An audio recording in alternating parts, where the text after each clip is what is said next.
RFM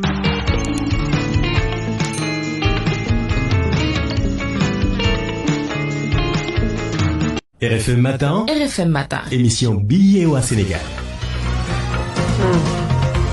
Matin 8h jot na ba tegal fii ci Daaru Xuddoos ma ku ma Mbodj man ma ku ma béy sama wet ngir baaxee leen itam xibaar yi ci wolof ci gàttal ma ku ma salaamaaleykum. maaleykum salaam Babacar ñu ngi lay fay di nuyu ñëpp.